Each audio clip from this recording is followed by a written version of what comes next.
A fire has broken out in the engine room, and although the fire has been contained, one crew member has sustained burns and is unconscious due to smoke inhalation.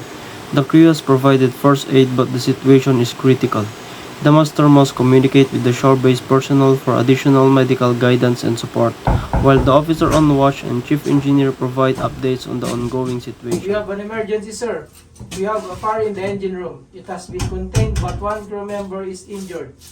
Severe burns and unconscious from smoke inhalation. Officer on watch, ensure that the fire is completely under control.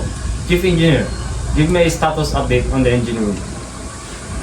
The fire in the engine room has been extinguished and fully contained, with no risk of reignition. The affected areas have been checked, and while there is a damage to some machinery and ventilation system, there is no structural damage to the vessel. A further inspection is recommended once the ship stabilizes to assess any operational impacts, but the situation is currently under control. We're going to need medical guidance from the shore. I'll be contacting the Emergency Response Center now. Please gather all necessary reports and the condition of the ship and crew. I'll now contact shore-based personnel for medical assistance. Please gather all the necessary details. The fire in the engine room has been successfully extinguished, and there is no further risk or ignition. The affected areas has been thoroughly checked with no structural damage to the vessel. The machinery and ventilation system are currently functional, but temporary shutdowns will be necessary for repairs, particularly to the damaged ventilation and machinery systems. Shore Emergency Response. This is the master of motor vessel Carla. We've encountered an onboard fire emergency. The fire has been contained, but we have a personal injury. One crew member has sustained severe burns and is unconscious.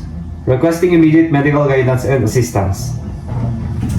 This is Shore Response. We copy your message. Can you provide more details on the injury and the status of the ship? The crew member has sustained severe burns and is unconscious. Our medical officer has provided first aid, but the situation is critical. We may need immediate evacuation if the condition worsens. The ship is stable, but some engine damage may require further inspection. Understood.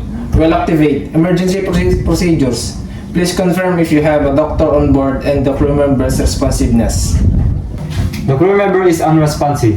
We don't have a doctor on board, and we need advice on further medical treatment and evacuation. We recommend continuing oxygen supply and keeping the injured crew in a cool environment. Monitor vitals every 10 minutes. We will contact a medical professional on your behalf to advise on next steps, and will arrange for emergency airlift if necessary. Please keep us updated every 15 minutes. Understood. I will provide updates every 15 minutes. We'll continue oxygen therapy and monitor the condition. We've contained the fire and stabilized the ship. The injured crew member is being monitored, and we're following shore-based medical guidance.